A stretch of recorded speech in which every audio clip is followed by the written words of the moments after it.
Hi everyone, welcome to my kitchen. Today I'm going to show you how to make a Lauki Kofta or the bottle gourd kofta in a really simple way. Koftas are typically deep fried in oil, and I'm going to be showing you in a pan fried method where I'm going to be using a Puree paniyaram pan to make the koftas. Really simple, healthy, wholesome and absolutely tasty and refreshing. So without wasting any time, let me just dive right in and show you how to make this really simple kofta with simple set of spices which bring out the burst of flavors in a kofta curry. So let's get started. So I'm going to be using my grater to grate the Lauki Kofta. So let me just grate all of them and then squeeze out a little bit of excess water and then toss it in some basin and spices and then begin to make our koftas. Okay.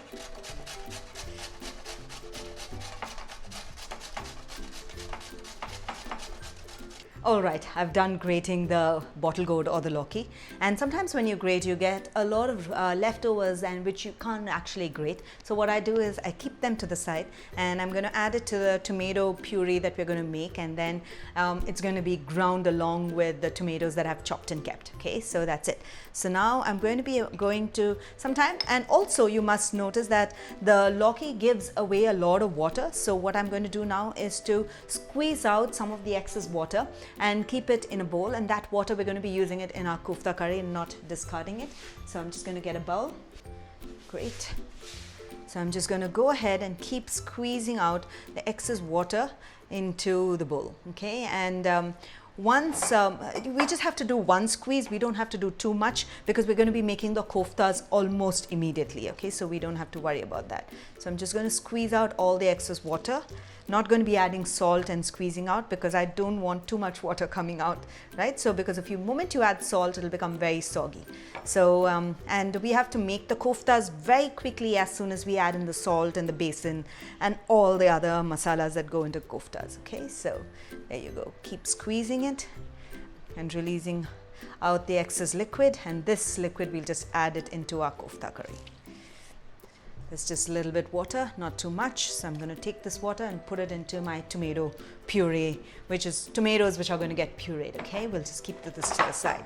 Now I'm going to add in all the remaining spices, which is a little bit of turmeric powder, not too much into this, just a little bit to add to that color. Some coriander powder, okay, to the koftas, a pinch of red chili and some garam masala. Okay, and after that some salt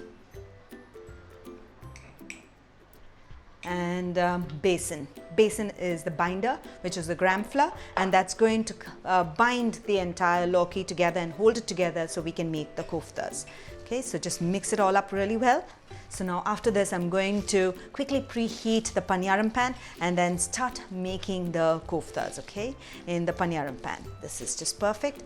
So let's go ahead and quickly preheat the paniyaram pan and start making our koftas. So into our preheated paniyaram pan, this is the paniyaram pan, just going to add in a little bit of oil, and then I'm going to take in small portions of the kofta and then shape it into balls like that, and then you just sort of do that and add it into the cavity. And I'm going to cook these little koftas in the paniyaram pan until they're brown and crisp on both the sides, and if you wish you can drizzle a little bit more oil on the top while it is cooking, but and that's only if it's required and if it's sort of sticking to the bottom. Okay, this is a non-stick paniyaram pan. I use non-stick in a very few places, and paniyaram pans are great as well for making koftas because it takes in just less oil. You will also notice that the Lauki Kofta releases water as it's resting in the salt before it's getting cooked. Don't worry about that. Just keep shaping it lightly and then keep adding it to the pan. It'll get cooked. The basin is there to hold it, and cook it on medium heat and it'll get cooked evenly. Little bit of excess water, the moisture is not going to harm the shaping of the koftas, because that's the advantage of cooking in a paniyaram pan, because it's already shaped and it's going to hold its shape beautifully while it's cooking. Great. So we'll just add it in and then cook our koftas. So notice that the koftas are getting cooked from the bottom, and I'm going to flip it over and it's lightly cooked, and I'm just going to flip it over at this stage, and if you wish you could drizzle a little bit extra oil on the top so that it doesn't stick. Okay, so let's just flip it over so it cooks evenly on the other side. That's just perfect and wonderful. There you go.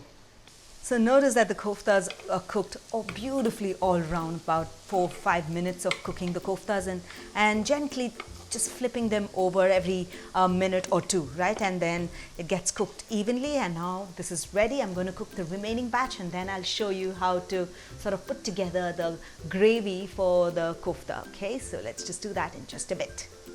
Great, so now that my kofta balls are ready, I'm going to go ahead and make my tomato puree, and this has all the residue from the lauki, as well as I'm going to add in the tomatoes, just fresh tomatoes, just add it in directly, and we'll give it a nice brisk simmer in the masalas, and our kofta curry will be ready in a jiffy. Okay, so I'm just going to go ahead and puree these tomatoes, and once that's done, we'll be ready to put all the spices together to make our kofta curry.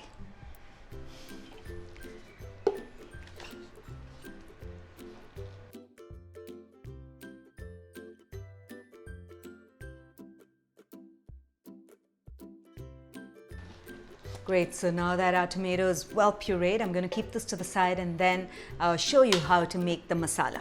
Great, so now let's get started. So into my pan, I'm going to add in some ghee. Ghee adds a lot of delicious taste to gravies and curries and dals and tadkas. Just a little bit of ghee is just good enough and not much. Okay, to this I'm just going to go ahead and add in my ginger, chopped garlic. I always like using chopped ginger and garlic as opposed to a ginger garlic paste because that's how I like it. I think it brings out a great freshness to a dish. And some green chilies and some onions. And I'm going to add in the spices as well at this stage, some bay leaves and some cinnamon sticks. I always enjoy adding whole spices to my curries. And just one more spice that I'm going to add is badi elaichi.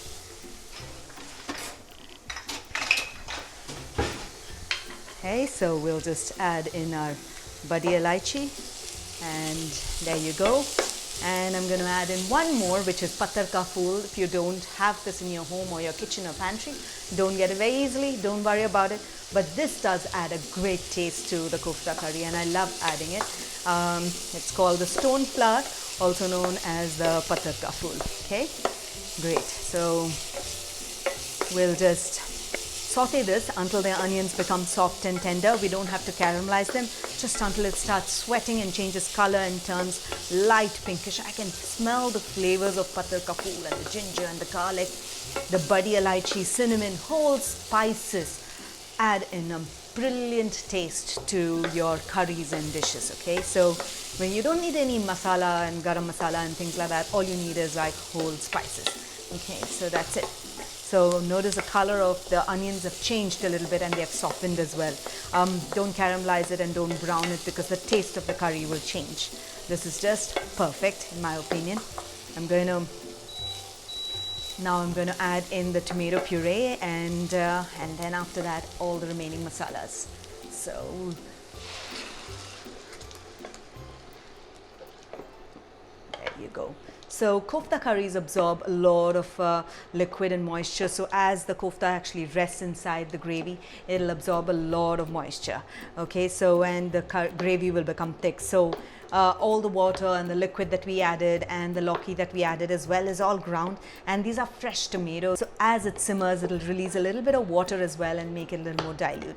So let's just simmer this for a bit. Before that, I'm just going to add in the turmeric powder, coriander powder, lots of it, and some chili powder just to taste, depending upon how spicy you want your kofta curry to be, and just a little bit of garam masala, not too much. Okay, and then some salt, and we're going to add in some honey. Yeah, to add to cut the sourness from the tomatoes and to balance the taste and flavors. A little bit of sugar or honey is required. Okay, and I'm just going to give this a stir. I'm going to cover the pan and simmer this curry for about 5 minutes until it starts bubbling and boiling, and then it needs to cook really well. So about 5 to 7 minutes is a good time, and then give it a taste after that. And if everything looks okay, then the curry is done. So let's just wait for that. I'm just going to go ahead and cover the pan and allow the curry to simmer for a bit. Okay.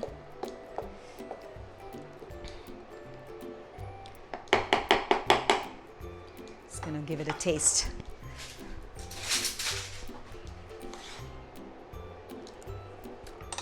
So far, just perfect. I'm gonna cover the pan and then simmer it.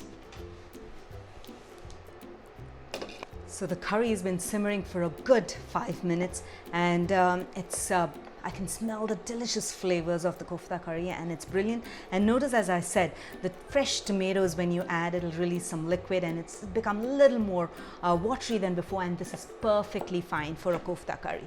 And the reason that I'm telling you that the graviness is good, because it needs to be a little more on a gravy-ish side, because when we add the koftas into the curry, it'll absorb all the moisture and then it'll thicken the gravy, so it's just perfect. So one of the most important things in making kofta curries, especially when it's Lauki kofta, is that you need to add the koftas just before you're ready to eat. Okay, so all you need to do is to ensure you bring the curry to a brisk boil, and after that transfer it to a serving bowl, and then place the koftas on top of it, and then just serve it immediately, because the heat from the curry itself will sort of seep into the koftas in just about a minute or two, and then you'll be ready to serve it. And that's how I do it, because if I actually boil the koftas along with the curry, then it'll become soft and it'll just melt away. So hence the reason I don't do that. So that's it. So I'm ready to transfer it into a bowl, place the koftas, and garnish it with some fresh coriander leaves or even some kasuri methi. So let's just do that now.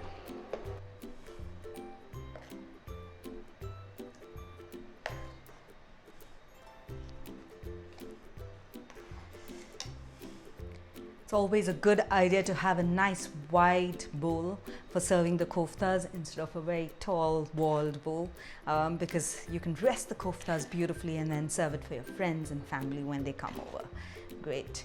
And the best thing about adding whole spices, as I've always told you, is that as it keeps resting in the gravy, it'll keep releasing out flavors, and that's how delicious it tastes once it keeps releasing the flavors. Okay, so the flavors will just keep enhancing itself.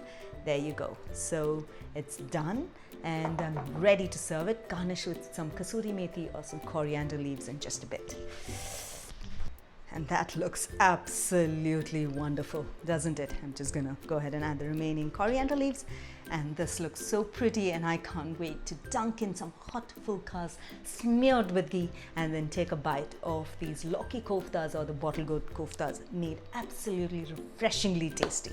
You have to give this recipe a try, and when you do, don't forget to take a snapshot of it and share it and tag us across all your social channels, and I'd love to hear from you. So until then, until next time, happy cooking and healthy eating.